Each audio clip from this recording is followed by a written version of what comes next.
Hello everyone, नमस्कार। हमारे YouTube channel में आपका हार्दिक स्वागत है। दोस्तों, शिव भक्तों के लिए फरवरी का महीना बेहद खास होता है। इस महीने में हमें महादेव की कृपा पाने के लिए दो बड़े अवसर प्राप्त हो रहे हैं। जी हाँ दोस्तों, मैं बात कर रही हूँ महाशिवरात्रि और प्रदोष व्रत की। 26 फरवरी को जहाँ महाशिवरात्रि मनाई जाएगी, वहीं उससे एक दिन पहले यानी कि 25 फरवरी को फागुन मास का पहला प्रदोष व्रत रखा जाएगा। तो ऐसे में महादेव को प्रसन्न करने के लिए, उनका आशीर्वाद पाने के लिए ये दो तिथियां प्राप्त हो रही हैं। माना जाता है कि प्रदोष व्रत पर भगवान शिव की पूजा करने से, आराधना करने से और ज़रूरतमंद व्यक्तियों की मदद करने से, दान पुण्य करने से सभी कष्टों का निवारण होता है और हमें करियर में, बिजनेस में, शिक्षा के क्षेत्र में अच्छे परिणाम प्राप्त होते हैं।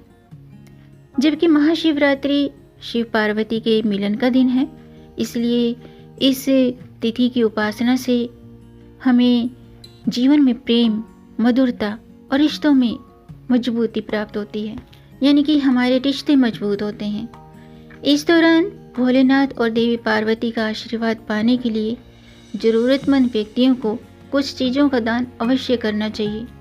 इससे बहुत शुभ माना जाता है और देवी पार्वती का आशीर्वाद प्राप्त होता है, महादेव का आशीर्वाद प्राप्त होता है।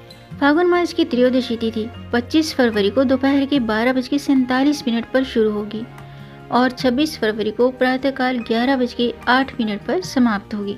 और फागुन मास के कृष्ण पक्ष की चतुर्दशी तिथि 26 फरवरी को सुबह 11:08 पर शुरू होगी और इसका समापन अगले दिन यानी कि 27 फरवरी को सुबह 8:54 पर होगा।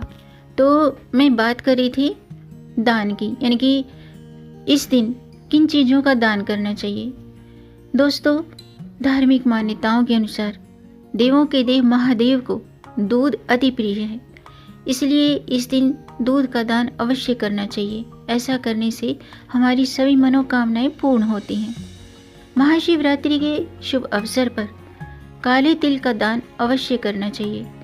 इससे शनि दोष से मुक्ति प्राप्त होती है। अगर आपकी कुंडली में शनि दोष है तो महाशिवरात्रि के दिन काले तिल का दान जरूरतमंद व्यक्ति को अवश्य कीजिएगा। धार्मिक ग्रंथों के अनुसार जीवन में अन्नदान सबसे बड़ा दान माना जाता है, इसलिए महाशिवरात्रि के दिन ज़रूरतमंद व्यक्तियों को गेहूं, चावल, इन चीज़ों का दान अवश्य करना चाहिए। कहते हैं कि इस दिन गाय के घी को एक बर्तन में रखकर दान करने से परिवार में खुशियों का आगमन होता है।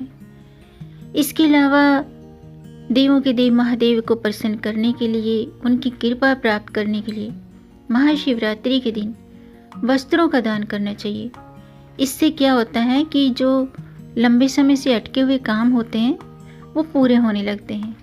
तो ये छोटे छोटे उपाय हैं। महाशिवरात्रि के दिन आप इन उपायों को करके मनोकामना पूर्ण कर सकते हैं, यानी कि महादेव और माता पार्वती का आशीर्वाद प्राप्त कर सकते हैं। Thanks for watching. Like, share and subscribe my channel. जय श्री हरि, हर हर महादेव।